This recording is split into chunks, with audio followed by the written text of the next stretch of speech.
loolu moo tax ñu nekk fii. mais par rapport ak couvre-feu bi gars yi nee nañ booy Sénégal yi xale yi dañoo réew de xale yi nekk génn taal dëkk bi taal bis yi genre affaire yooyu. Diouf Diagne ñoo la raw. ma ne actualité Sénégal par rapport ak booy yi. gars yi nee nañ jeunes yi dañu réew ni ñuy génnee taal bis yi xam nga. léegi yow la sa xalaat. non man yow laay laaj parce que yow yaa fi taxaway défendre pour booy yi.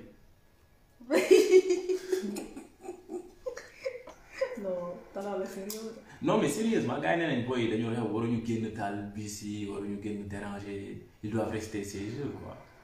ñu war a toog seen kër. li ma ci xam moom lenn la comme par exemple ñi nga xam ne dañuy génn di manifester wu xam nga nit su fekkee ne joxoo ko attention mënu la comprendre incompréhension kese moom moo nekk di daw biir Sénégal te ñun ñëpp xam nañ ko da ngay ñëw instaurer sa couvre-feu nit ñi xamuñu pour lan le pourquoi du comment da ngay génn nga ne par rapport à Covid bi moom moo tax ma instaurer couvre-feu alors que ni Covid bi depuis bu mu commencé ba tey mënuñu ñoo jox rapport boo xam ne moom moo exact wala boog doo xam ki nga xam ne moom moo xam ne kii am na Covid loolu noonu dafay créer frustration. c'est pas parce que ni dañoo réew man dama jàpp ni jeunesse sénégalaise dafa bokk jeunesse yoo xam ne ñoom ñoo gën a ragal ci jeunesse yi nga xam ne ñoom ngay gis am na ñu bëri ñoo xam ne suñu génn di riposter mooy loolu soit sang dina tuuru soit boog dinañ def ay affaires yoo xam ne doo ko xam mais su fekkee ne da ngay diriger nit waroo leen mépriser su fekkee ne da ngay diriger dëkk da nga leen war a jox cër mënoo génn ne couvre-feu 21h 5h du matin ci loo xam ne nit ñi gisuñu ko yaa ngi wax ko deuxième vague nit ñi xamuñu lan la da ngay génn nga expliquer nga jox nit ñi cër ne leen lii ak lii ak lii moo tax ma bëgg instaurer couvre-feu sachant que ni en Afrique et particulièrement au Sénégal Covid bi du suñu feebar dafa neexul a dégg neexul a wax mais c'est la vérité gis nga Covid bi tubaab bi la gën a jaaxal que Afrique Afrique nag dañ cee waroon profité wu pour gën a defaraat suñu économie gën a toogaat paludisme lu muy rey moom moo ëpp fuuf lu Covid di rey sooy def pour couvre-feu da ngay expliquer jeunes yi ne mënoo génn waaw jeunes yi dañoo réew ñëpp dañoo réew dugg na fii génn fii mais su fekkee ne da ngay diriger dëkk da ngay expliquer nit ñi parce que nit ñi ñoom ñoo la fa teg te mine de rien si tu es chef de l'État tu es leur employé donc tu as des comptes à rendre pour nit ñi mën a xam. mais nit ñi suñuy génn di naan ay dañuy manifester parce que nit ñi génn nii rek di def ay manifestations parce que dañoo am envie génn manifester. gëmuma ko de. après aussi ku nekk interprétation bi nga ci def la mais man dama jàpp ne su fekkee ne da ngay diriger dëkk comme par exemple Macky Sall yi may def doo jékki-jékki rek hop oyof signature bay bëgg a dee tey couvre-feu non non suba dañ koy lever tey état d'urgence suba dañ koy lever. sachant que ne avec la loi il faut vraiment que mu am cas yu critique pour ñu mën a poser état d'urgence. alors que ni Sénégal tu as l'impression que ni lépp lu ñuy def moom mooy toppandoo. te suñu newee ni Covid bi dafa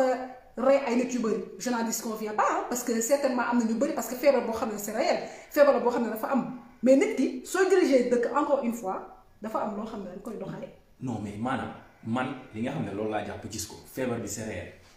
moom mooy li nga wax particulièrement dañuy gis ni c'est une réalité occidentale. or ñun dañoo am la manie surtout ak suñu président bi nga xam ne moom moo ñu jiite tey il a la manie de copier. mais systématiquement ce que font les pays occidentaux et particulièrement la France boo xoolee par rapport ak chiffres yi boo koy comparer moom mooy li ma doon wax li ñu doon waxtaan li nga doon wax léegi booy comparer li nga xam ne moom moo xew en France xew en Amérique xew en Grande-Bretagne xew un peu partout en Occident mais ce n'est pas pareil par rapport ak li nga xam ne moom moo xew suñu dëkk kon par rapport ak mesure bi maanaam la pertinence de ces mesures là doo ko sentir te le pire moom mooy day gën a lottuloo ñi nga xam ne ñoom ñoo ñàkk ceux qui travaillent la nuit par exemple les boulangers ils travaillent la nuit pour gagner leur vie femmes yi nga xam ne par exemple dañuy jaay lekk la nuit c'est-à-dire mesures yi nga xam ne état sénégalais daf ko jël particulièrement couvre-feu bi mënoon naa exhorter gars yi ñu respecter les mesures barrières puisque maladie bi c'est une pandémie quelque part boo xam ne sa manifestation au Sénégal elle est à faible intensité exhorter nit ñi ñu jël ay respecter mesures barrières yi mais mu bàyyi nit ñi maanaam ñu liggéey parce que état sénégalais lan moom mooy son problème et ça c'est hyper important il a tendance à copier la France. France actuellement ils ont fait un couvre-feu mais Sénégal couvre-feu bi ñu def amul benn mesure buy accompagner ñi nga xam ne ñooñu lay toucher économiquement. tey en France quand on prend des mesures moom ñi muy copier il copie malheureusement ñi muy copier par exemple les secteurs économiques yi nga xam ne daf leen di laal surtout ñi nga xam ne les travailleurs les restaurateurs et tout ñooñu état bi daf leen di accompagner mais aussi daf leen di jox ay financements yu am solo. ñu mën a tey par exemple dundee ci loolu mais Sénégal quelque part da ngay gis ni l'État a pris des mesures yoo xam ne mais ndax mu ngi accompagner ni les populations vulnérables les populations aussi ceux qui travaillent la nuit. juste pour parler d'accompagnement fii la fi génnee di naan aide Covid. aide Covid boo xam ne dafa sooxe de tel point que ni même par rapport ak étudiants étrangers yi soo xamul diw mu xam diw doo laal ci aide Covid boobu. te Sénégal tamit da lay leen loolu noonu moom moo fay daw en fait corruption dafa nekk loo xam ne dafa gangréner suñu société jusqu'à la moelle osseuse. te même par rapport ak mesure d'accompagnement yooyu noonu mu jël yaa ngi fàttali ko mesure d'accompagnement su ko wax parce que jëloon na ay mesures d'accompagnement si première couvre-feu bi lan la waxoon ay ceeb lay jox ay dund mais ceeb yu bon dund yoo xam ne du la servir dara loolu kese loolu dafay génnee wala boog xaalis boo xam ne dafa demee boor xaalis boo xam ne dañ ko luubal. loolu moom moo am Sénégal yi. te même su fekkee ne dafay jël ay mesures d'accompagnement mais li nga wax dëgg la imitation la boo xam ne en fait ça devient ridicule. parce que moo jël à chaque fois. Tu te mets toujours en esprit colonisé. Nous, à chaque fois, en fait, tu penses que dans ta tête, tu es tellement colonisé que tu es esprit colonial ou le temps colonial. Tu sais que Macky Sall loolu lañ nekk dañu gëmloo bu génnee fii di naan ay ñun dañoo war a remercier par rapport xaw ma lan lañ koy waxee sax français parce que amoon nañu ay dessert xam nga ni kooku dessert loolu tout la daal. ku la taxaw ne la carrément colonisation pendant colonisation sénégalais ils étaient privilégiés parce que dañoo amoon dessert kooku dessert loolu tout la daal moom mooy tey jii su continuer di def imitation par rapport ak l'Occident bi nga xam ne ils ont failli. L'Occident a failli instant bii nii mënuñu sax lijjanti seen bopp. pour ñu génn sax ci affaire maladie bi sax mënuñu ko léegi kooku ba instant nga koy copier ñoom dañoo am leçon bu ñuy joxe ba ñun ñu leen di topp saa su nekk. wala boog si ñu diriger ñoom laa nekk di wax mais tamit en même temps ce qu'il faut prendre en compte moom mooy tey jii nii soo waxee esprit politique wala boog nga wax tetu Sénégal Macky Sall nga ci njëkk a tudd. c'est sûr Macky Sall su wàccee après ci population bi la jëm mais suñu jëlee ci Macky Sall mi nga xam ne moom moo nekk di imiter saa su nekk. léegi instant bi lan la ñu gëmloo que ni lépp li nga xam ne Occident yi moom la ñu def moom moo baax. ñun li nga xam ne loolu la ñu am te tamit di ko na lañ koy wax sax di ko dundee baaxul. loolu la ñu gëmloo de saa su nekk. wala yow gisoo loolu. non mais totalement là-dessus je suis totalement d'accord ak yow c'est-à-dire et couvre-feu bi par rapport ak jeunes yi seen manifestation ak seen génn man damay yàq ni ça s'inscrit dans une logique boo xam ne c'est une frustration qui est généralisée. Déjà les jeunes ils sont frustrés et ce qu'ils ont en partage ñoom ñëpp ce qu'ils ont en partage moom mooy l'échec social. da ngay gis ay jeunes yoo xam ne ils sont dans des conditions de vie extrêmement difficiles. extrêmement difficiles ils ne trouvent pas un travail. parfois dañuy taaba ñoom ñooy nekk ci marché Louga yi ñoom ñooy nekk marché Zeng Pikine parfois ñoom ñooy nekk ci les marchés noirs comme ni ñu koy waxee par exemple nekk Texaco wala buntu Pikine wala feneen ak feneen di jaay ay portable la nuit tey boo leen xañee tey loolu ñuy def finalement dañ naan quelque part l'État mënu leen employer mënu leen wutal ay perspectives d'avenir mais aussi solution yi nga xam ne ñoom moom la ñu teg pour pouvoir vivre dans des conditions optimales mais état bi teg na ko par rapport ak couvre-feu bi c'est-à-dire loolu moom mooy aujourd'hui et que nga gis maanaam crise d'autorité dafa am na ay boo yoo xam ne Pikine bi ñu def seen manifestation dañ doon saaga ndey direct Macky Sall Macky nangam sangam di saaga ndey mais le gouvernement c'est-à-dire moom mooy wane ni quelque part maanaam y a une crise d'autorité Macky Sall ce qui caractérise Macky Sall aujourd'hui maanaam moom mooy son impopularité il y a eu des Sénégalais qui ont voté pour lui de ce fait nag aujourd'hui tey éducation des masses bi foofu lañ ko war a cristalliser ñu mën a xam ne tey maanaam nguur par exemple ñi nga xam ne ñoom ñoo ñuy jiite dañoo war a nekk di à l'image de la population c'est-à-dire représenter la population à telle enseigne que maanaam coono yi nga xam ne askan bi da koy yëg ñoom ñu mun koo xajoo pour mun ñoo mën a wutal ay conditions yoo xam ne dafay mucc ay je sais pas si tu me fais comprendre en fait ci cadre boobu la ñu nekk parce que booy yi nga xam ne booy yi nekk ci la banlieue ils ne travaillent absolument pas ils sont dans les conditions parce que boo xoolee ñoom ñoo cristalliser tey cette colère là ñoom ñoo cristalliser cette colère tey ñu naan est-ce que lan moo tax société civile bi war ko woon jiite lan moom moo tax ainsi de suite amuñu tey boo xoolee par exemple nu mu tuddati ñaari tali 10 000 problèmes moom moo jiite seen ay revendications par rapport ak mesure couvre-feu c'est-à-dire comme moom mooy li nga wax maanaam manque de respect de nos dirigeants envers leur peuple ils ne consultent pas leur peuple et ils n'écoutent pas leur peuple malheureusement et c'est ça qui est aberrant et dommage et que tey Macky Sall ñi muy roy maanaam moom moo tax ma ne la imitation bi muy def maanaam ce n'est pas une imitation textuelle tey ñi nga xam ne ñooñu lay roy ñooñu dañuy concerté wu ak seen ay administrés da ngay gis ne par la gestion du Covid dañuy woo les élus locaux la population day wax leen ci xalaat tey nga gis les restaurateurs bu ñu d'accordul tey ci mesure yu ñu jël tëj leen booba tey dañuy génn protesté wu mais tey ba Sénégal am na ñenn ñoo xam ne mesure yu ñu jël ni mu leen lootlooyee xam na lan lañ ci yow par exemple les acteurs culturels ou bien les acteurs de la lutte sénégalaise Macky Sall nañu dimbali jàppale Macky Sall amul lu muy dimbalee kenn boo leen jëlul seen ay responsable Macky Sall du leen dimbali parce que il ne vous respecte pas parce que tey boo falee ni moom mooy li ma la doon wax ci suba boo falee ni topp ko naan ko yaa ma gën koo xam ne on l'a élu pour mu faj suñu ay soxla maanaam avant ñu koy fal au pouvoir nekkul woon dara sénégalais ñoom ñoo ko def li mu doon mais kooku da nga koo fay dans un temps qui lui est imparti par le Seigneur mu liggéeyal sénégalais mais ki ngay fal pour mu liggéeyal la mënoo ko topp maanaam naan ko dimbali ma defal ma lii jàpp ci defal ma lii non ils sont dans l'obligation de travailler pour les sénégalais et c'est ça finalement qui est un paradoxe par rapport ak ñun en Afrique voilà. c'est vrai non c'est grave. je suis totalement d'accord avec toi waaye de toute façon jeune banlieue yi kese ñoom ñoo mënoon a génn parce que frustration bi si ñoom la ëppee. te boole si tamit c' est les moins assistés. c' est les moins chanceux te amul kenn koo xam ne mu ngi leen di accompagner par rapport ak li ñu nekk. c' est bien vrai mën nga di pointer du doigt saa su nekk di naan banlieue bi mais c' est parce que ni banlieue bi moom mooy gën a ressentir li nga xam ne moom mooy pauvreté bi. banlieue bi moom mooy gën a ressentir mesure yu bon yu ñuy jël. banlieue bi tam moom mooy gën a ressentir. même suñu dirigeants yi suñu nekkee di corrompre nit ñi ci banlieue bi lay gën a feeñee puisque foofu noonu la pauvreté bi gën a ëppee. léegi kon nag frustration boobu noonu forcément ñoom mën nañ ko dëgg la mënoon nañ ko manifester leneen mais tamit am na ñoo xam ne ci colère rek lañ ko mën a manifester te tamit impopularité boobu noonu ngay wax loolu noonu on le sait très bien que ni Macky Sall instant bi nii c' est le président le plus impopulaire qu'on ait jamais connu waaye pour yow loolu noonu da ko dérange du moment qu'il règne. moom tout ce qui l'intéresse c' est son pouvoir loolu kese moom moo ko intéressé Macky Sall non seulement il ne respecte pas les Sénégalais te fan nga koy xamee bu mu doon def promenade boobu noonu en tant que chef de l' état nga ne yow yaay première personne boo xam ne yow yaay représenté le pays. nga jàll boule feu rouge mel comme si de rien n'était jàpp sa ñaambur xam nga ni kooku noonu respecté wul kenn et encore moins bu jël ay décision wala bu jëlee ay mesures de compagnie c' est pas pour l' intérêt wala boog pour le bienfait des Sénégalais. déedéet je ne pense pas que ni mu nekk loolu waaye après aussi ci population bi la ñu jugee Macky Sall Sénégalais la. ci dëkk bi la dëkk ci population bi la jóge kon nag c' est aux jeunes surtout ñi nga xam ne ñoom ñoo koy gën a ressentir pas seulement ak couvre-feu bi kese mais li nga xam ne à tous les stades de la vie à tous les stades da ngay sentir ne carrément fii nii kat y a des choses qui ne vont pas mu ngi noonu nag kon nag c' est au Sénégalais de se réveiller d' avoir la conscience comme quoi que ni soo voté wul pour ki nga xam ne moom nga bëgg doo leen ci génn c' est tout. non mais après c'est pas aussi simple que ça. En fait, déconstruction bi ça va être ou bien li doon permettre tey la population sénégalaise ñu am benn déclic tey tout se passe à travers la politique finalement te et aujourd'hui tey suñu société ils sont tellement dépolitisés ba dañuy gis ni par exemple fait yi nga xam ne dafay xew dañ ciy déresponsabiliser seen bopp léegi c'est aux hommes politiques de prendre c'est eux qui prennent leurs décisions à l'encontre effectivement des populations qui sont assez vulnérables et qui sont dans des conditions extrêmement difficiles dañ naan non par exemple da ngay jug di wax ci politique ñu ne la non jarul nga ci wax parce que absolument rien ne va changer les hommes politiques ils sont tels et c'est aux jeunes de se politiser davantage pour ñu xam ne tey choix yi ñuy def choix politique yi ñuy def moom mooy déterminer tey suñu destinée moom mooy déterminer aussi maanaam suñu dundin moom mooy déterminer aussi dundinu les générations à venir et tey moom moo tax la jeunesse africaine généralement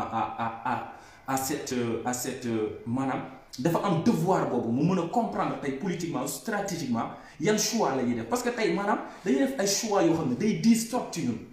day diis à telle enseigne que tey par exemple Macky Sall de 2012 à aujourd'hui da ngay gis ni tey maanaam population bi ci condition de vie yi ñu nekk tey Covid bi ñëw gën koo accentuer tey xool par rapport ak problème immigration clandestine bi combien de jeunes ont rendu l'âme dans les embarcations de fortune parce qu'ils n'avaient plus de perspective d'avenir au Sénégal et aujourd'hui c'est ces jeunes-là qui cristallisent. non nag kon nag waroo wax ni c'est pas aussi simple que ça bien sûr que c'est aussi simple que ça. parce que soo demee ba xam ne comme ni ñu koy waxee quand tu tends le bâton pour te faire battre. à un moment yow yaay réagir. parce que tamit mënoo seetaan saa su nekk nga xam ne lii nii kat baaxul. ñu jox 2500 wala boog 5000 francs nga dem di voter pour li nga xam ne moom moo lay ñëw après gën a reyaat. waaw muy noonu am na kenn ku ne même immigration clandestine lu muy rey moom moo ëpp Covid bi lu muy rey. mais lépp même paludisme li muy rey en Afrique moom moo ëpp lu Covid bi di rey ces mesures elles sont impertinentes. ces mesures elles sont vraiment impertinentes te man li ma ci jaaxal moom mooy ñoom les gouvernants ñoom dañu ko yëg ñoom yi nga xam ne. ñu ngi dans des conditions yu mucc ayib ñoom dañuy yëg mesures yi nii mais c'est le Sénégalais lambda moom mooy yëg les mesures parce que moom mooy dem liggéey bu wàcce nekk à la bourge pour mu dem rejoindre la banlieue c'est la croix et la bannière ñi nga xam ne moom laay wax sànq par exemple les boulangers ñi nga xam ne ils travaillent les restaurateurs les fast-food et tout ñoom ñoo yëg parce que ñoom ils sont exclus et ils ne sont pas associés dans ces décisions là tey boo xoolee Covid bi ni ko Occident di dundee ak ni ko Afrique di dundee mais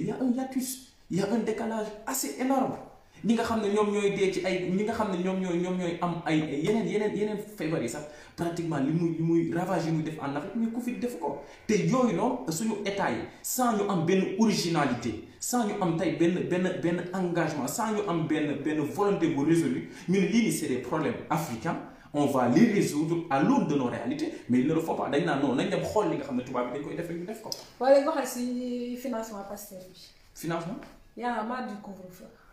non mais financement parti politique yi loolu beneen affaire la. waaw léegi wax ci. loolu lan laa ci wax. yow boo ko Pastef. non mais maanaam c'est que moom mooy problème yii yëpp ngay gis nag gis nga moom laa la doon wax je te jure en Afrique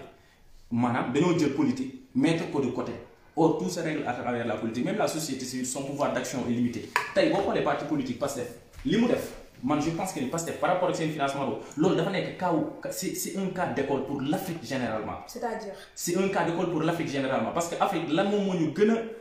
gën a tardé jusqu'à aujourd'hui 60 ans ou bien 70 ans après les indépendances lan moom moo ñu gën a tardé moom mooy une dépendance financière tey un homme politique bu jugee en Afrique maanaam ce sont les institutions financières ou bien c'est des lobbies ñoom ñoo koy financer ou bien c'est des hommes assez puissants ñoom ñoo koy financer ou bien moom mooy bokk ci gouvernement et en Afrique on sait tout ce qui se passe la politique est un moyen d'ascension sociale. Bien sûr. Tu passes à travers la politique tu voles l'argent du contribuable et tu te fais une bonne situation financière boo génnee nag da ngay am sa parti politique xëcc sa nit teg leen sa de ce fait maanaam financement participatif moom mooy solution buy permettre tey Afrique génn ci guute yi comprendre nga fu may waxee. maanaam tey damay jël sama juróom def ci jël sama ñaar dërëm def ci kay jël ñetti dërëmam def ci. mais le fait que mu ne dafay dissoudre Pastef parce que financement yi c'est illégal loolu laa lay wax. mais yow nan ngay déggee illégalité boobu. ah mais parce que c'est pas financé par des dons ak tamit ay présidents yi nga xam ne sympathisants ak membres Pastef ñoom ñoo ko def loolu la wax ci communiqué. mais yow nan ngay waaw loolu la wax ci communiqué bi c'est-à-dire communiqué bi c'est contradictoire. c'est-à-dire. c'est contradictoire par rapport ak moom argument d'autorité ak argument bi mu teg comprendre mu ne ay dons moom daf doon rappeler à la loi Pastef li loi bi wax. comprendre mu ne bu dul financement boo xam ne ay dons la comme financement participatif yi ay étrangers ñoom ñoo koy financer finalement il s'est même lui-même il s'est pris dans son propre piège tey ñi nga xam ne ils sont dans la diaspora boo leen bëggee définir comme étant des étrangers yaa ngi naan sa bopp ce sont des Sénégalais à part entière bien qu'ils ne sont pas au Sénégal et que Macky Sall sa campagne électorale en 2012 c'est la diaspora qui a financé sa campagne daf ko doon wax et les gens aujourd'hui ont montré que ni quelque part il y a des gros bras qui ont financé sa campagne de façon isolée te tey ñooñu ils se partagent le gâteau et que tey Ousmane Sonko ou bien à travers Pastef loolu moom mooy et puis l'argent c'est le nerf de la guerre. L'argent c'est le nerf de la guerre parti politique bu amul xaalis non mais doo dem et que parti politique bu amul xaalis doo dem mais sénégalais ñoom ñoo war a comprendre que ni maanaam sénégalais ñoom ñoo war a comprendre que ni parti politique bu amul xaalis du dem mais maanaam amin bi ñuy am xaalis moom moo am solo amin bi ñuy am xaalis Afrique tant que yow par exemple man a yow ñuy ànd ki lay jox xaalis chaque jour ma lay jox xaalis maanaam da ngay dem ba dépendre nga ci man bu ma nee la xoolal fii foofu ngay xool bu ma nee la jaaral lii foofu ngay jaar mais Ousmane Sonko tey bu ay partisans di ko financer ou bien Pastef bu ko seen ay partisans di financer ëllëg ak si bi Ousmane Sonko bu nekkee par exemple président de la République il sera dafay redevable envers les Sénégalais parce que projet yëpp Sénégalais yoo ko financer. léegi loolu moom moo ñuy permettre tey ñu am suñu autonomie loolu moom moo ñuy parce que Afrique souveraineté financière sax am ko boo xoolee suñu lépp maanaam institution financière internationale yi ñoom ñoo koy financer aide au développement boo xoolee léegi dama lay joxaat beneen exemple bu gën a am solo au niveau continental CEDEAO par rapport ak seen budget de financement lu ci ëpp Union européenne moom moo koy financer ak les bailleurs de fonds ay Chine affaire yooyu noonu Union africaine lu ci ëpp financement pratiquement 5 membres rek ñoom ñooy acquitté wu ci seen ay cotisation de façon continuelle de ce fait seen fonctionnement Union africaine maanaam occidentaux yi ñoom ñoo koy financer mais dans ces conditions là nan ngeen bëggee Afrique développée l'Afrique même n'est pas capable de financer son développement et que au sein des partis politiques la ñu war a jàngalee loolu moo tax militantisme dafa am solo boo demee xool ay booy APR nga laaj la ñu ngi ci biir parti bi mais lan moom mooy seen xalaat nan la ñuy placé woo ci benn poste parce que quelque part maanaam moom laa lay wax maanaam dans l'imagerie populaire la politique est le moyen le plus facile pour se faire une situation. de toute façon Afrique rek ngay dem nga fekk fa ay hommes politiques yoo xam ne ce sont des milliardaires. loolu Afrique kese la am. milliards yooyu noonu fan lañ koy jëlee te boole si li si gën a grave moom mooy le financement est un sujet tabou. mu nekk Sénégal mu nekk Afrique de façon générale mais surtout Sénégal en particulier Macky Sall tey su taxawee dinaan ay parce que da koy dissoudre parce que les financements sont illégaux. moom dañuy wax ci ay financement gis nañ fi kaaw naka la tudd sax am satu jom xaw ma Dia. xam nga ki ma la am satu xaw ma lan Siré Dia kooku noonu nga xam ne instant bi nii ba tey moom moo ko nekk di ko couvrir te buñ ko jëlee procès bi dañoo ne carrément ni Diak xamatuma nag naka Lamine Diak fàtte naa tur bi mais dañoo ne carrément financement Masata D'ailleurs les carrément am na benn partie boo xam ne c'est des financements qui étaient illégaux. effectivement mu ngi noonu. Macky Sall ñëpp xam nañu bu baax ni diaspora bi ko financé mais tamit ay financement moom ay lobby ñu ngi si ginnaaw loolu moo tax instant bi nii loo xam dañ ko wañ ba mënul sax def li nga xam ne loolu la Sénégalais yi bëgg. mais lépp lu muy topp moom mooy li lobby français yi bëgg wala ba oligarchie française yi li nga xam ne loolu la bëgg moom ci loolu noonu lay dox. mais doxul ci bëgg-bëgg Sénégalais parce que su fekkoon dafa doon dox ci bëgg-bëgg Sénégalais instant bii nii Macky Sall dina am code de popularité boo xam ne tey Ousmane Sonko sax du ci wax. mais Ousmane Sonko la moo tax tey nit ñi jël ko porté ko parce que dafa posé benn programme boo xam ne nit ñi dañoo gis ne c'est ambitieux te tam dinañu permettre ñu libérer ci oligarchie française wala boog ci oligarchie occidentale parce que mënuñu considérer continuer de considérer Afrique comme un gâteau à partager à Afrique et à chaque fois c'est les autres qui le partagent te ces enfants ne peuvent pas en bénéficier. loolu mënul nekk. kon nag tey mu taxaw dina ay non non parce que dama ko kii le rappel à la loi soo koy def da nga koy def koo xam ne genre dafa nekk si dëgg. tu le rappelles à la loi parce que tu le rappelles. waaw kay merci hors la loi boo xam ne dafay rappeler à la loi c'est vraiment paradoxal quand même. ñoo xam ne leer na lépp li ngeen def moom mooy financement illégal ñëpp xam nañ ko dañuy dégg ay milliards yoo xam ne muus doo xam fan la jógee ñu ne den na waaye benn ministre am na ay milliards Macky Sall toog ci nguur am 8 milliards kenn xamul fu mu jógee alors que c'était un simple fonctionnaire loolu Afrique kese la am. Sénégal kese la am nga nekk fonctionnaire un simple fonctionnaire ñu ne la tegal sa bilan financier lépp li nga am nga ne yow am nga 8 milliards foo ko jëlee. c'est ça nag léegi loolu moom moo tax ñoom par rapport ak financement Pastef problème lay doon. da leen jaaxal parce que xam nañ ne bu baax ni instant bii nii jeunesse sénégalaise le fait que mu finance 129 millions n'est-ce pas. le fait que mu finance 129 millions loolu da lay tiital. ça porte à croire que ni jeunesse Sénégal bëgg nañu changement. léegi nag le fait que jeunesse boobu noonu bëgg changement loolu noonu c'est une menace pour ñoom ñi nga xam ne ñoom ñoo toog jàppoon ne ay dof rek la ñuy diriger. parce que ñoom amuñu ambition ñoom amuñu ambition. xanaa soo toogee di naan ay dof rek la ñuy diriger duñu mës a jug. ki nga xam ne musul xam financement musul xam dem dinaan day financer parti politique nga ñëw ñu ne la parti bii nii ay jeunes kese ñoom ñoo ko financer mu nekk si diaspora bi wala boog mu nekk ay autochtones yi nga xam ne ñoom ñoo toog si biir dëkk bi financer 129 millions pour un parti politique je pense que ni loolu noonu. c'est le summum quoi léegi nag de ce fait forcément ils se sentent menacés loolu moo tax ñuy génn de façon la plus ridicule possible pour ne carrément des hors la loi qui veulent rappeler à l'autre. man foofu noonu xam nga en fait quand j'ai entendu ce truc là déjà ça ne m'a pas dérangé parce que l'argument ne tenait pas la route. mais xam nga maanaam li nekk ci ginnaaw moom mooy une volonté manifeste pour détourner l'opinion. comprendre nga fi may waxee. xam naa maanaam y a une volonté manifeste pour ñu détourner opinion bi. ne leen par exemple parti politique nangam ni ñuy defee seen financement baaxul ànduñ ci wala déjà bu nekkul point boobu beneen bi moom mooy maanaam parti politique nangam wala ay jeunes nangam dañuy financer Ousmane Sonko en tant que homme politique ñun suñu ay dirigeants comme ailleurs ce qui se passe ñoom dañoo seen ay dirigeants ils sont véreux. Ils pensent aux générations à venir ñun nag suñu ay dirigeants malheureusement li ñuy xalaat moom mooy comment ils vont s'éterniser au pouvoir et tous les moyens sont bons pour ñu accéder ci. mais xam nga su fekkoon ne tu t'éternises au pouvoir et que tu travailles y a pas de souci. parce que gis nañu fi Poutine. mais c'est ça gis nañu fi Poutine. mu ngi nii parce que tamit suñu taxawee di naan ay dirigeants africains yi kese ñoom ñooy éterniser au pouvoir. alors que ni ci Occident comme par exemple Donald Trump. récemment il y a 2 jours. mu ngi noonu partisan wu mi génn si mbedd mu bëgg def comme genre. on nous a vendu une démocratie. mu ngi nii non seulement on nous a vendu une démocratie ba pare on dit que les pires mots viennent de l'Afrique alors que c'est complètement faux. Poutine mu ngi nii c'est un grand dictateur mooy au moins il travaille pour son pays. su fekkoon nag am nga loolu noonu benn Sénégal. dictateur mais mu ngi liggéey leer na ni lii mu ngi liggéey te tam c'est pour l'intérêt des Sénégalais. y a pas de souci par rapport à ça puisque ni bés boo développé rek yow de toute façon on va te caresser dans le sens des poils amatoo benn problème boo xam ne yow am nga ko. léegi nag comme que soo jëlee rek benn exemple par rapport ak Poutine lu muy def am na dirigeant africain yoo xam ne defuñu ko. mais loo wax dañ leen daan dirigeant africain yi ñoom ñoo dictateur. Donald Trump lépp li nga xam ne moom la nekkoon di def. mais suñu population parce que population africaine bi moom mooy dem di def ay immigration clandestine on voit que l'Afrique aujourd'hui c'est le continent de la honte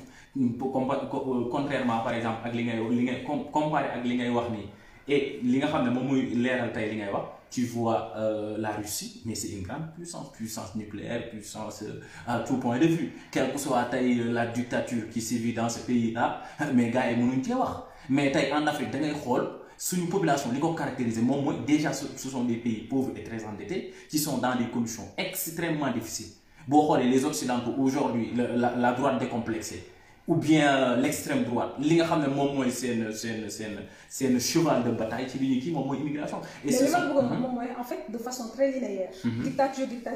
Que tu sois dans un pays développé ou pas, quand tu fais la dictature, tu fais la dictature. mënuñu ñëw dictature Poutine ñu ne dictature la bu gën a baax que dictature par exemple Macky Sall. je dis des conneries mais juste. mais c'est un dictature dans tous les cas. dictature la mais le fait que les jeunes def ay immigration comme par exemple tey man ak yow. la moo tax ñu voyage nga yaakaar ne ay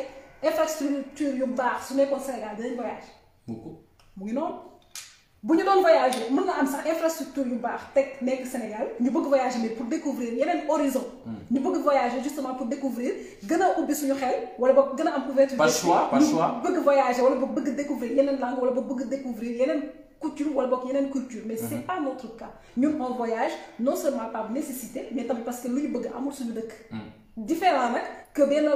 étudiant occidental par exemple boo xam ne dafay voyager pour def programme Erasmus dañuy génn parce que dañoo am envie dégg anglais dañuy génn parce que dama am envie xam lan moo xew damay génn parce que dama am envie xam lan moo xew je sais pas moi New York wala boog Manhattan. c'est pas notre cas ñun dañuy génn parce que c'était par nécessité. dañuy génn parce que xam nañ ne suñu demee jàng ji par exemple si benn dëkk occidental des fois même on est mieux vu que suñu toogee suñu dëkk pour jàng def lépp li nga xam ne moom la ñu war dañuy génn parce que suñu dëkk grève kese moom moo fa am alors qu'il y a des personnes qui sont excellente ci biir dëkk bi parce que Sénégal soo xoolee bokk na ci pays yi nga xam ne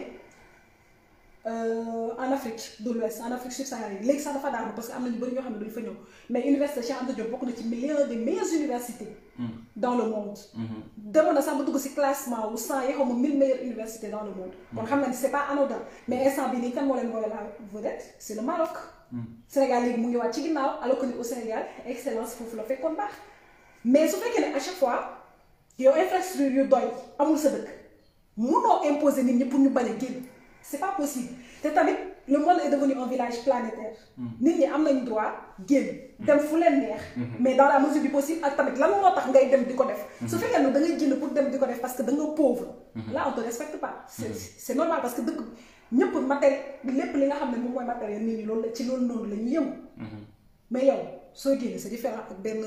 nit koo xam ne dafa nekk ci benn pays développé boo xam ne dafay génn comme par exemple tey le français qui sort pour aller à New York te ñëpp xam nañ ne France dafay jaamu États-Unis le français qui sort pour aller à New York il peut se le permettre le français qui sort pour aller au Sénégal dem créer fa entreprise il peut se le permettre à chaque fois saa yu ko neexee mën na ñibbi dëkkam te du am benn contrainte mais man ak yow on sort xam nañu bu baax poids société bu ñuy bàyyi xam nañu tamit lan moo ñu fa yóbbu te tamit lan la ñu fekk sur place que tu sortes ou pas en fait ci ñaari côté yépp di nga souffrir parce que soo génnee ñëw ci dëkk bi di nga confronté au racisme discrimination ak yeneen ak yeneen ak yeneen soo fa toogee poids société bi dina la gën a rey donc c'est différent en fait tu es jeune tu es africain tu es noir tu es condamné c'est sûr foofu nag laay waxee totalement je suis totalement d'accord ak yow mais li ngay wax ni dëgg la et li nga xam ne moom moo koy gën a cristalliser image bi moom laa doon bàyyi xel sànq Aminata Traoré di ko wax naan il n'y a pas d'une part une Europe des valeurs et du progrès et de l'autre une Afrique des malheurs et des ténèbres ñun ñëpp dañuy intérioriser tey cette conception cette vision maanaam l'Afrique c'est le continent des ténèbres c'est le continent des malheurs or c'est nos dirigeants qui se sont succédés des indépendances à aujourd'hui qui n'ont pas su quand même éduquer leur peuple qui n'ont pas su mettre des conditions optimales pour nit ñi maanaam mën a dund bu mucc ayib mais aussi rester sur place ba pare maanaam doo envier kenn ku nekk ci beneen dëkk boo xoolee tey et l'Afrique c'est quand même un continent boo xam ne maanaam dara manqué wul ko. Bien sûr. Ça c'est un fait ça c'est une réalité am nañ ay ressources humaines yi ngay wax de qualité yoo xam ne mënoon nañoo permettre suñu dëkk yi maanaam ñu jugee ci guute yi ñu nekk mais quelque part da nga gis ne y a aucune volonté maanaam ku nekk tey da nga nekk ci sa benn confort matériel ñi nekk ci seen ay confort intellectuel maanaam on se regarde ou part ailleurs en chien de faïence et c'est le petit peuple qui pâtit de cette relation-là nos dirigeants quelque part lorsqu'ils arrivent au pouvoir ou bien avant même qu'ils arrivent au pouvoir maanaam ils peuvent avoir toutes les intentions du monde mais bu ñu ñëwee ba toog ba yegsi da ngay xam ne maanaam dañ fi fekk ay affaires yoo xam ne peut-être daf leen tëkkee ils sont liés ou pas mais maanaam ils ne vont pas travailler pour le peuple ils ne vont pas travailler pour le peuple à telle enseigne que les jeunes ils sont obligés de sortir. léegi yow loolu noonu lan moo ci solution. mais loolu lan moom moo ci solution mais effectivement maanaam permettre nit ñi loolu laa gëm. loolu laa gëm te tey loolu lañ fa lañ toll tey ce qui nous a permis aujourd'hui ñu toog à travers le net di communiquer ak plus de 100 ou bien plus de 1000 personnes et après plus de 5000 personnes dinañ ko gis aujourd'hui tey maanaam déclic boobu dafa war a am à travers le net maanaam qu'on puisse parvenir à éveiller une masse critique de jeunes de citoyens quand même Attends, on va lire les commentaires. Massamba nee na les commentaires sont intéressants. Est-ce que doo jël sa téléphone? Non, vas-y léegi. mais lii nii du ma gis bu baax. waaw. ci sa téléphone. dañuy lire commentaire tontu ko. waaw. disons. waaye vas-y. kan. jël yi nga xam ne moom moo si gën a kii rek ñi nga xam ne dañuy contribuer. yi nga xam ne dañuy contribuer genre disons merci mais li ma fi xam fu ñu jëlee si xaalis mooy Sonko si les patriotes kii bu affaire kii bi lay wax. Lisez les commentaires, c'est intéressant. Massamba, venez en nous cause de cette fuite. Aïcha. Maintenant, venons en nous cause de cette fuite. Voilà le problème. Quand on se fait financer par les puissances étrangères, comment on peut être indépendant? Quand on se fait financer par les puissances étrangères, comment on peut être indépendant? Quand on se fait financer par les puissances étrangères, comment on peut être indépendant? Lui, Mouknia. Je pense que non, j'espère que je n'ai pas écorché ton nom. Ouais, si on se fait financer, c'est vrai, la main qui donne est toujours au-dessus de la main qui reçoit. Ce fait qu'à chaque fois, nous avons le financement, comme par exemple l'éducation. La moteur éducation est sans bini, nous développer l'Afrique. Nous n'avons pas quoi. La moteur, Nini, comme par exemple Sénégal, ils mettent toujours en avant en fait les comédiens, la culture de la médiocrité. Xam nañ la motax parce que éducation su fekkee ne dafa nekk ci dëkk bu boobaa ñu bari mënoo leen nax. Su fekkee ne éducation da nga ko mettre en avant comme il se doit ñu bëri doo leen mën a nax par contre su fekkee ne à chaque fois da ngay mettre nit ñi comme par exemple oh non mais nañu dund zéro stress fii kenn bëggul stressé wu sauf que ni la vie n'est pas faite en fait que de rose wala boog da ngay toog rek naan ah yàlla baax na nañu continuer noonu.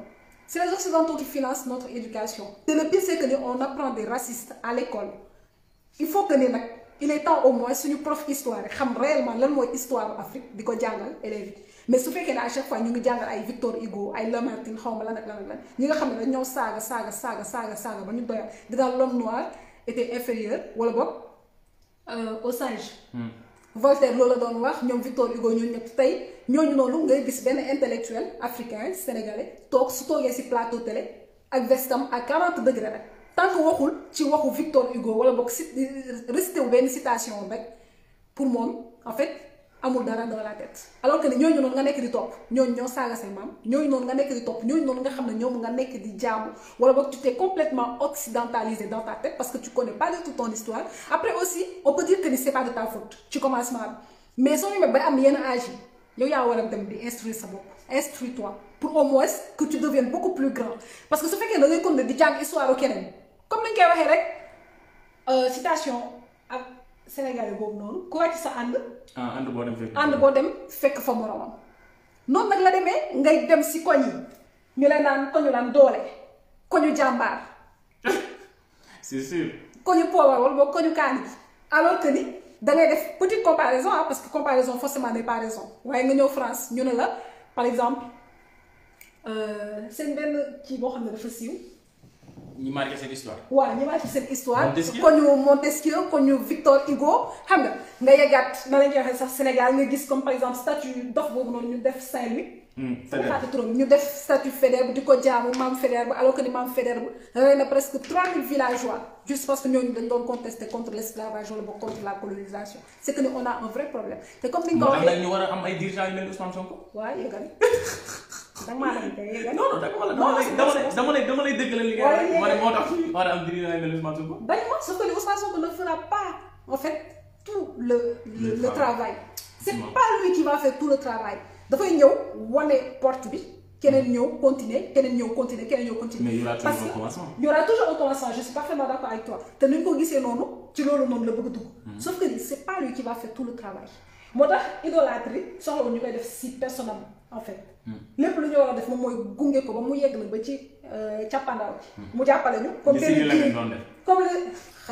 mu jàppale ñu comme benn J.K. Rowling bu nekkoon Ghana. toog liggéey bi képp ku ci ñëw nekk nag si ginnaaw dina mën a def def continuité parce que tamit affaire génération la c'est une génération qui doit se sacrifier malheureusement peut-être ñun suñu ko deful tamit génération bi ñëw tamit elle sera obligée de se sacrifier foog benn génération mën a sacrifier wu pour ñi nga xam ne dañuy ñëw suñu kanam pour ñoom ñu mën a avancer sauf que ñun on est tellement égoïste que suñu bopp rek la ñuy xalaat on s'en fout de la génération à venir alors que ni képp ki nga xam ne da nga ñëw toog da nga war a liggéey pour génération bii di ñëw pour que au moins sa dëkk mën a développé wu même su fekkee ne yow fekkee ko mais say doom wala boog say sët dinañ ko fekkee loolu ñëpp di ñaan mais wala di xalaat yow rek à chaque fois comprendre nga fi je te suis totalement. yow tontu ko kan. commentaire boobu. non mais je suis d'accord ah Afrique ñun dañoo bëri ay problème mais li tonton Boris Diop di wax tonton Boris Diop mu ne l'Afrique est malade dans ses élites. Je suis d'accord avec toi. tonton Boris Diop loolu la wax tonton Boris Diop pas sénégalais la boroom xam-xam la moom mooy beneen affaire. xaaral Massamba Diouf nga ne maintenant venons-en aux causes de cette fuite mais ban fuite ngay wax. non boofu après mooy loolu noonu. waa léegi waxal. peut-être tonton Boris Diop loolu la mu ne l'Afrique est malade dans ses élites. gis nga maanaam surtout l'élite politique a failli gis nga maanaam politique moom mooy l'alpha et l'oméga. parce que politique moom mooy par exemple crise identitaire bi nga xam ne ñun dañ ciy dugg ñu gis ni maanaam culturellement moom mooy li benn intellectuel bi wax naan l'Afrique est politiquement dominée économiquement exploitée mais culturellement phagocytée nga gis ni loolu dafa nekk 3 piliers yoo xam ne maanaam c'est le politique qui doit être en mesure pour prendre cela en charge moom mooy gérer la politique moom mooy gérer l'économie mais aussi moom mooy gérer la culture parce que tey bu ñu demee Sénégal ba en 2020 au 21e siècle maanaam ñu nekk ci école yi ñu ñuy jàngal Victor Hugo maanaam di ko idolâtrer maanaam ñuy am ba tey au 21e siècle école des otages. parce que Sénégal tey loolu la ñu am école des otages la ñu am parce que xale yi nga xam ne da nga leen di rencontrer en Occident moom mooy li ngay wax léegi chaque jour ñu ngi leen di renvoyer seen histoire maanaam la plus digne et la plus noble. moom moo leen di porter tey ci li nga xam ne moom mooy seen commune identité. di leen di permettre saa su nekk ñoom fu ñu génn ñuy dem par exemple da ngay wax ak un français mu ne la non la France d'abord. et dégager de chez nous nga wax ak un américain mu ne la l'Amérique d'abord nga wax ak un anglais mu ne la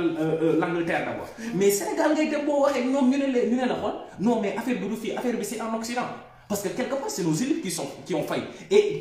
lan moom mooy gën a accentuer loolu au niveau social ils ont paupérisé la population moom moo tax ils ont paupérisé la population moom mooy maanaam dañoo ndóolloo askan bi. et que tey ñi nga xam ne ñoom la ñuy demaat ci ñoom suba pour ñu mën leen a voter moom mooy ñi nga xam ne maanaam sonn nañ lott nañ loof nañ amuñu choix ils sont dans l'obligation ils sont dans la nécessité et dans le besoin moom moo tax parfois dañuy jël xaalis boobu pour mën a ànd ak les hommes politiques parce que quelque part les hommes politiques ils savent que ils ont aucun parce que ce sont les grands hommes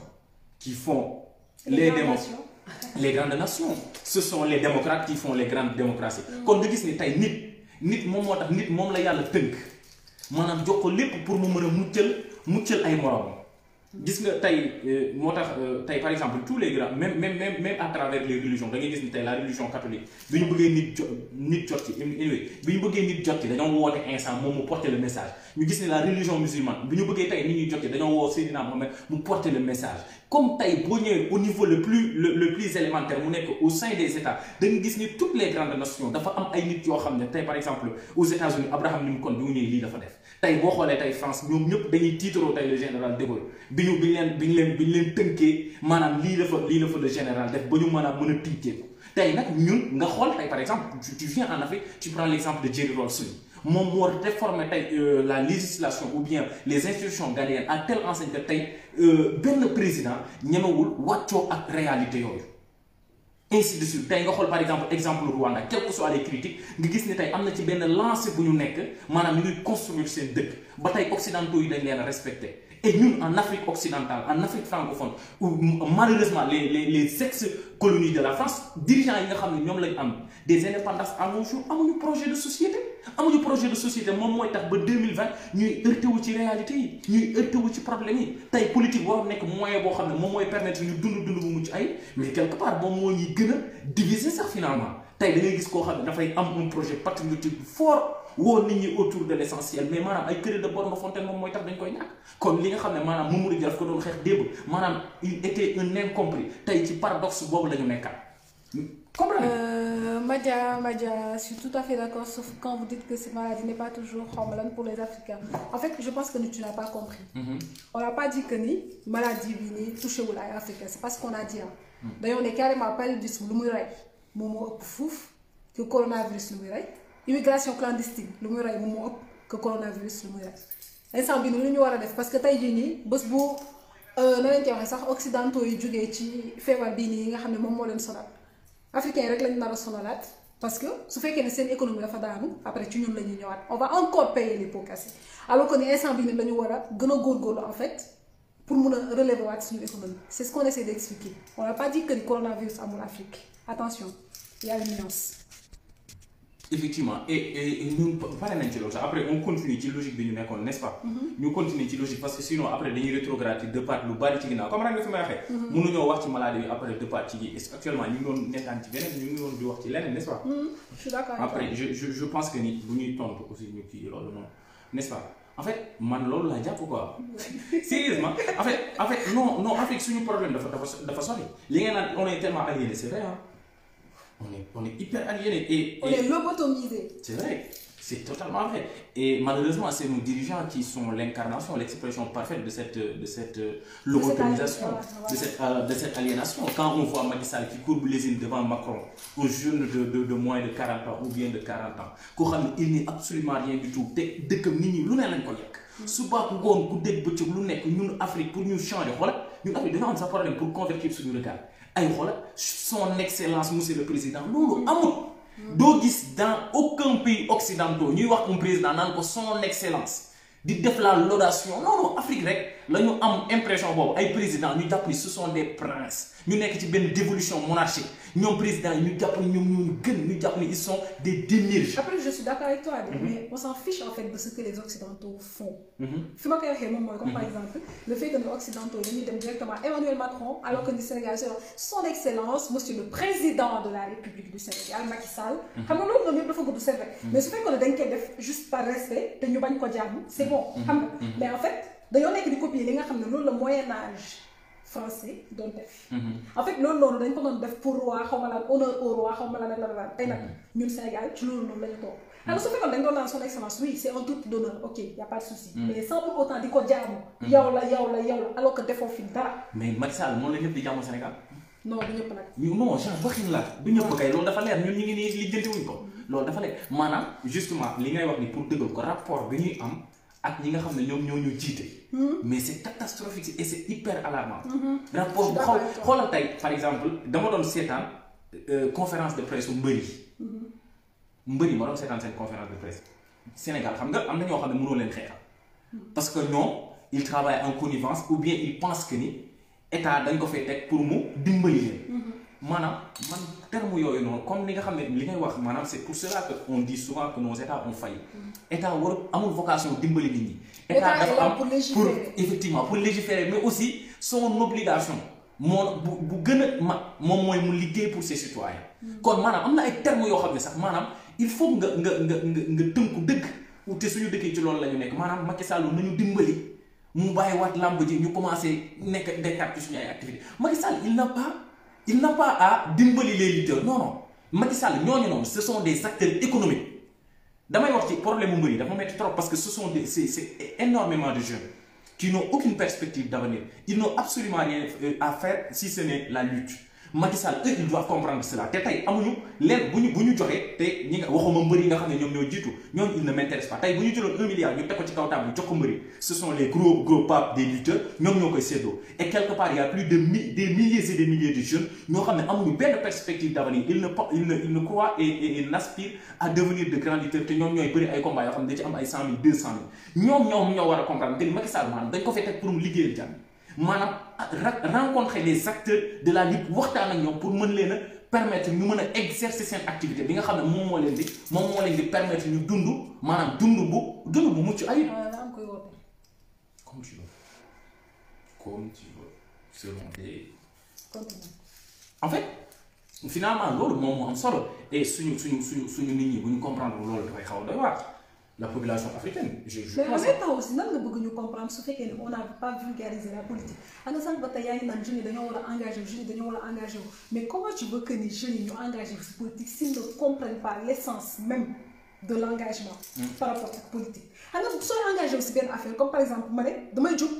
dem fenn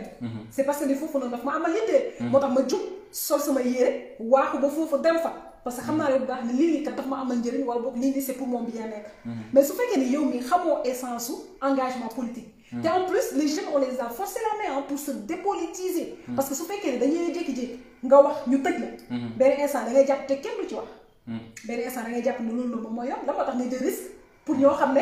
tu prends des risques pour des gens yoo xam ne dañuy toog ku nekk toog si sa kër duñ la faale. yow yaay wax après yow la ñuy tëj yow yaay yëg naqar mais ñeneen ñi dañuy toog ku nekk ndeysaan nañ ko ñaanal pourtant de xaw ma lan le Sénégal ne le mérite pas. tu penses que man je vais prendre le risque. déedéet je vais pas prendre le risque. à un moment aussi les jeunes noonu la ñuy xalaatee léegi nag dañu naan ay man na du ma ci wax balaa ñu may tëj. man du ma ci wax balaa police di ma ci fekk mais su fekkee ne réellement on a légiféré les choses de telle sorte que ni ku nekk dafay xam compétence am vulgariser le droit de telle sorte que ni benn policier du def bavure policière wala boog du abuser ci ay pouvoir bu boobaa jeunes yi dinañu engagé wu. politiquement dinañ engagé wu tamit dans la vie sociale dinañ engagé wu tamit de façon patriotique mais Sénégal lu ñu gën a manqué moom mooy patriotisme xamuñu sensu mot bi. loolu moom moo ci nag gën a grave parce que xamuñu sax la mooy parce que nga ne nii non man je suis un jeune patriote damay topp Pastef et tout. c'est quoi qu'il y a derrière. lan moo nekk derrière dañ fi wax benn jeune du la tegal lan mooy programme Ousmane Sonko lépp lu mu xam moom mooy réeróo bi nga xam ne moom moo ci nekk mais le fait que ni nga ne man sama dëkk moom laay xeexal ñun amuñu essence bu boobu. da ngay commencé di ci wax sax ñu ne dafa waane wala boog lan lay nekk di wax loolu toppal sa jàng moo gën nga nekk di wax ci waxu Sénégal bàyyi ko politicien loolu lañ lay wax. c'est sûr mu nekk yow mu nekk man wala boog mu nekk keneen ak keneen si parce que xamuñu lan mooy fibre patriotique xamuñu lan mooy sens patriotique ak tam nan nga war a dundee si kii. le fait que ni ngay jël rek ordre sànni si mbedd bi loolu est-ce que sens patriotique la te kooku noonu moom mooy taxaw di la naan non man dama bëgg sama dëkk non man Sénégal lii non man Sénégal lii kooku moom mooy ñëwaat jël beneen 5000 francs Macky Sall juste parce que dañ ko dig soo jëlee suñ la joxee 5000 francs nga dem voter est-ce que sens patriotique boobu noonu am na léegi nag loolu noonu fan la war a commencer c'est une éducation de base boo xam ne dañ ko war a teg mais pour loolu noonu ñu teg ko foog nga teg ko mel ne Ousmane Sonko parce que mu ngi ñu gëm loo waxu patriotisme foog nga teg ko mu jàngal loolu noonu depuis bi ngay nekkee xale ñu wan la ne sa dëkk moom moo la war a gënal le Sénégal il est très fier mais c'est que da ko encombré ci benn côté te pourtant soo génn rek la naan le Sénégalais est fier mais si biir dëkkam wanewul loolu parce que il s'est complètement dépolitisé te tamit dafa génne complètement lavé ay loxoom ci sensu li nga xam ne moom mooy responsabilité xam nga fi may waxee bu baax tey foofu nag laa non comprendre toujours est-il que justement pour gën a creuser ci li ngay wax et maanaam Afrique dañoo am ay problèmes yu fondamental li ngay wax naan affaire éducation de base c'est à la base que qu'on doit régler ça ou bien qu'on devrait régler ça. Les Occidentaux gis nga après les indépendances bi ñu xamee ni Afrique nii moom mooy dans la dimension économique de la mondialisation ñu xam ne Afrique dañ ko war a maintenir dans les taux comprendre nga maintenir dans les taux à telle enseigne que dans nos pays ils vont installer leur fantoche ay Senghor ñeneen ak ñeneen bi ñu demee ay Abdou Diouf ñëw et dans les autres pays ça a été comme ça nga gis ni ba tey moom mooy continuer di am nga li ngay wax ni problème yi ñuy ñëw yépp ci éducation moom moo koy résoudre éducation moom moo mën a permettre nation li Nelson Mandela doon wax naan éducation moom mooy goreel une nation. Occidentaux yi bi ñu demee ba vers les années 80 ils ont compris cela et parce que après les indépendances dañoo abaloon xaalis bi ñu demee xaalis boobu ba ñu nekkoon pratiquement en cessation de paiement justement li ma exemple bi ma ciy jël pour école rek pour wax la ne tey école maanaam nësaxal bi ñu ko nësaxal ba tey pour nga am benn conscience patriotique boobu dafay xaw a doy waar trop et loolu c'est aux enseignants c'est à la société civile ñu xeexaat ba tey école sénégalaise amaat souveraineté mais aussi amaat les moyens de ça pour conserver sa dignité bi ñu demee vers les années 80 avec les PAS les programmes d'ajustement structurel bi ñu imposer les programmes d'ajustement structurel les Occidentaux dans leur pays et ñu ko imposé moom mooy les bailleurs de fonds à savoir Banque mondiale FMI Club des investisseurs de Paris ñoom seen dëkk yi jàng duñ ko caaxaane budget éducation duñ ko caaxaane ay budget yu mucc ayib la les enseignants sont bien traités et ñi jàng dañoo nekk les élèves et les étudiants dañoo nekk dans des conditions yoo xam ne yu mucc ayib la dinañ mën a jàng 10 mois jàng boo xam ne dafa leen permettre ñu am xam-xam mais aussi mën a servir seen dëkk ba pare am xam-xam bu am benn taxawaay bu am solo ñun vers les années 80 bi ñu ñëwee comme maanaam imposer ñu les programmes d'ajustement structurel ci li ñu njëkk a dem daal xam nga mooy la moom mooy école def ay restrictions budgétaires ay austérité budgétaire boobu noonu bi ñu demee ci école dañoo wàññi boobu lañ doon professeurs yi defoon ce qu'on appelle les départs volontaires ñu wàññi budget école moo tax boo xoolee par exemple Sénégal boobu ba tey benn université pratiquement ou bien 2 universités nga ci gis rek maanaam gis ni maanaam ñii kat ñu ngi mën nañ fa sax te dans tous les cas les moyens ne sont pas réunis muy université Cheikh Anta Diop ak université. il y a plus d'étudiants que d'universités. Et effectivement c'est logique mais étudiants yëpp mënuñu leen contenir looloo tax ñu créer université virtuelle xam nga. Effectivement et boo xoolee tey aujourd'hui dans les normes standards au plan sur le plan international moom mooy un professeur pour 25 étudiants au Sénégal on a un professeur pour 40 étudiants donc les moyens ne sont pas au rendez-vous. nga gis ni maanaam loolu noonu effectivement moom mooy exemple type. pour ñu wan la ni maanaam on a diminué de façon drastique le budget éducatif de ce fait suñu éducation maanaam elle est moribonde amatuñu tey maanaam ay écoles yoo xam ne et les enseignants ils ont des salaires de misère ils travaillent les enseignants sont dans des conditions extrêmement difficiles aujourd'hui ils sont tellement dans des conditions extrêmement difficiles ba dañuy toll fenn foo xam ne maanaam élèves yi sax dañuy jàpp ni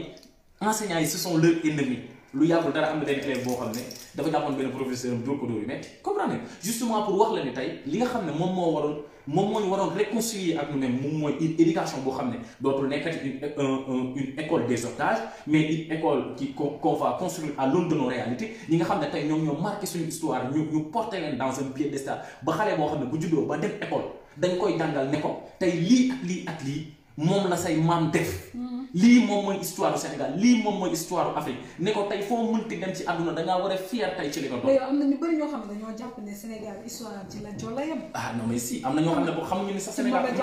am na ñoo xam ne xamuñu sax ni Sénégal am na histoire loolu moo tax ñu jàng histoire. te yow c'est des affaires assez rapide. nga nekk xale nekk 6e 5e 3e par exemple. ñu lay jàngal Lat Joor de façon brève. nga ñëw ñu lay jàngal Victor Hugo ak ñooñu ngay gën a naw. c'est sûr nga xam ne ñoom ñoo nekkoon si sa dëkk. parce que da ngay jàpp ne résistance bi c'est vite fait parce que noonu lañ ko tëggee. alors que da ngay ñëw si seen dëkk ñoom ñu jëlal la résistance falsifier la histoire gëmloo ne say maam yi ñoom ñoo gën ñëpp dugg na fii génn fii histoire Afrique 2 heures la woon ci seen programme scolaire léegi dañ ko génne. parce que xam nañ ne bu baax ni am na si ñoo xam ne dañuy dem au-delà. di dem di def ay recherche mais comme bëgguñu carrément vérité bi pour mu génn léegi nag de ce fait seen nan la ñuy wax sax seen fibre prétention boobu noonu dafa des ci ñoom parce que ñoom bëgg nañu gëmloo ni yéen la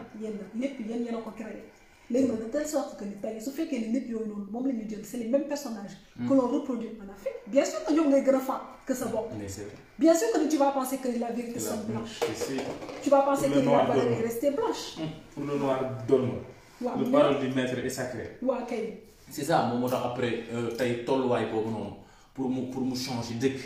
dafay xaw a doy waar moom moo tax il faudrait que ñu am des hommes politiques yoo xam ne bu ñu demee ba tollu fenn fii dañuy xam ne maanaam lii moom moo teree dem Afrique parce que ñun suñu ay projet tey suñu li nga xam ne daf ñëw tënk maanaam moom moo tax les générations futures yi nga xam ne dañoo war a ñëw. comme par exemple pour les commentaires. Amadou Ba elle est moribord demal jàngi. elle est moribord demal jàngi sûrement par rapport ak xaw ma yow la xaw ma man am na sûrement kenn koo xam ne da cee def faute. Non, elle est moribonde, peut-être. Attends, je t'explique. Amadou Ba, par rapport à qui xam nga lii nii xam nga lan la tudd une aliénation boo xam ne non j'ai dit moribonde. Une aliénation boo xam ne c'est pire waxuma la sax lobotomisation mais dafa weesu foofu comme par exemple nit def faute même su fekkoon da nga wax sax elle est moribonde il a dit elle est moribonde moribonde va chercher la définition peu importe. Mais xam nga lan nga waroon a xool pas la langue française c'est pas une langue qui fait rêver de un de deux de suñu langue nationale wolof la ñu xam même su fekkee ni c'est une langue qui est officielle au Sénégal langue française du loolu noonu moom moo ñu tax a jóg xam nga nit boo koy xool ci lan nga koy xool ci sens bi nga xam ne moom la bëgg a wax mais pas non on va faire attention à ces fautes loolu noonu ci africain kese la dese en particulier ci yow mi nga xam ne yow yaay sénégalais da nga tudd la Amadou Ba on ne s'attarde pas sur les fautes on s'attarde sur la personne et ses analyses si elles sont pertinentes ou pas on s'attarde sur les pensées de la personne on s'attarde aussi ci li nga xam ne loolu la nit ki di xalaat mais duñu rester ci ay non def na faute xam nga nga may fàttaliku Amadou Ba temps symbole bu ñuy jox symbole parce que dañoo doon rusloo ni waruñu làkk olof waruñu làkk njaago waruñu làkk séeréer ci suñuy école déedéet langue coloniale moom la ñu war a jël di ko làkk loolu rek nga may fàttaliku lii nag moom c'est pas de ta faute c'est juste une aliénation boo xam ne lobotomisation bu exceptionnelle la bu extraordinaire boo xam ne su fekkee ne demoo def ji ay recherche wala boog su fekkee ne bëggoo cee génn sa bopp munoo cee génn merci nag su fekkee ne da nga bëggoon corriger kenn ci lu may elle est moribonde moom mooy Amadou Ba moribonde moom mooy loo xam ne day waaj a dee daal da nga yaakaar ne xam ko xam na ko. non nee na demal jàngi. parce que dafa bëggoon il ne connaît pas, il ne connaît pas. xam na bu baax dafa bëggoon corriger xam nga dafa bëri te ci africain la gën a bëri. au lieu que ngay xool sens nit ki fu muy waxee direct da ngay naan ni non non non je vais me retarder sur ces fautes su fekkoon ne dañ doon làkk olof di ko bind non non suñu defee faute fii ba suba su ma waxoon lu bon donc ci attardé wu de mais comme français la déedéet kaay ñu jaamu colonialiste bi on avance. lan nga bëgg a wax yow. ah man de moom mooy loolu. que ni c'était bien le fait que ni ñun ñëpp ñu def live j'espère que ni ku nekk jëlee na si dara te tam comme je l'ai dit au début su fekkee ne dañoo toog fii nii def live c'est pas parce que ni on détient la science infuse parce que kenn détenirul la science infuse on le fait parce que ni en tout cas personnellement je préfère 1000 fois contribuer ci ñi nga xam ne dañuy marquer histoire que ñi nga xam ne dañuy toog je préfère 1000 fois contribuer à conscientiser wala boog ñu may conscientiser plutôt que ma toog jàpp sama ñàmbu te comme Tupac nu nga ko doon waxee je peux pas changer le monde mais je vais contribuer wala boog je vais influencer les personnes qui veulent changer le monde te je pense que ni ça c'est quelque chose qui est important pour mu nekk ñun pour mu nekk yéen te tamit la solidarité aussi elle est importante te jàpp naa ni ñun ñëpp war nañ kaa mën a def n'est-ce pas. c'est sûr. waaw. na ma ak Tanor ñun ñoo fi toogoon di def live je sais que ni ça faisait longtemps que ni génn ma woon mais ba tey rek jàpp rek taw bàyyi. yàgg na. n'est-ce pas jaajëf gars yi maa ngi seen ginnaaw neex na. jàpp.